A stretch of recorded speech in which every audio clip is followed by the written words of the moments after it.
পেনাল্টির রাজা কে, Messi, Neymar নাকি রোনালদো? বন্ধুরা, পেনাল্টি কিক হলো ফুটবল মাঠের একটি সবচেয়ে নিশ্চিত গোলের সুযোগ, আবার সবচেয়ে বড় চ্যালেঞ্জও বটে। একটি শট, একটি সিদ্ধান্ত, একটি গোল বা একটি মিস পুরো খেলাটাকেই বদলে দিতে পারে।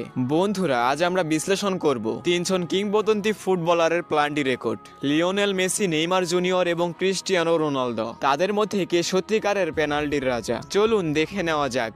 নাম্বার 3-তে রয়েছে Neymar junior. Neymar junior style এবং স্মার্টনেসের মিশ্রণ। তিনি তার কেরিয়ারে 72টি পেনাল্টি কিক নিয়েছেন, এর মধ্যে সফলভাবে গোল করেছেন 60টি। তার সফলতার হার প্রায় 84.7%। নেইমারের প্লান্টি কিক নেওয়ার গতি একটু ধীর গতিতে, সেজন্যই প্রতিপক্ষের গোলকিপার বিভ্রান্তির মধ্যে পড়ে যায়। তার এই অসাধারণ স্টাইল অনেক সময় সফল হলেও মাঝে মধ্যে গোল মিসও হয়ে যায়। Number 2, Lionel Messi. মেসি নিখুঁত প্লাসমেন্ট এবং কৌশলের জাদুকর। তিনি তার কেরিয়ারে 141টি প্লান্টি কিক নিয়েছেন, এর মধ্যে সফলভাবে গোল করেছেন 109টি। তার সফলতার হার প্রায় 77.9%। তবে তিনি বড় কিছু ম্যাচে প্লান্টি কিক মিস করেছেন, যেমন কোপা আমেরিকা ফাইনাল 2016। মেসির পেনাল্টি স্টাইল খুব ঠান্ডা মাথার। Number 1, Cristiano Ronaldo. Ronaldo plenty দেওয়ার জন্য দাঁড়ালে গোলকিপারদের হার্টবিট বেড়ে যায়। রোনালদো তার কেরিয়ারে প্রায় 200টি প্লান্টি কিক নিয়েছেন, এর মধ্যে সফলভাবে গোল করেছেন 171টি। সফলতার হার 86%।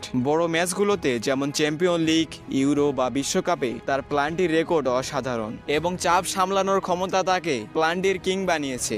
বন্ধুরা, তাহলে এই তিনজনের মধ্যে আসলে কে বেশি এগিয়ে? সংখ্যায় এবং অভিজ্ঞতায় রোনালদো বেশি এগিয়ে এবং বড় ম্যাচগুলোতে সফলতার হারও বেশি। সফলতার হারে নেইমারও খুব কাছাকাছি এবং তার স্টাইলও চমৎকার। আর মেসির কৌশল অসাধারণ, কিন্তু তার সফলতার হার কিছুটা কম। সবকিছু বিচার করলে ক্রিস্টিয়ানো রোনালদোকে বলা যায় প্লান্টির রাজা, কারণ তার অভিজ্ঞতা, পরিসংখ্যান এবং সব দিক দিয়েই তিনি সবার উপরে। তবে নেইমার ও মেসি তাদের নিজ নিজ স্টাইলে সেরা, আর এটাই ফুটবলকে করে তোলে আরো বেশি রঙিন।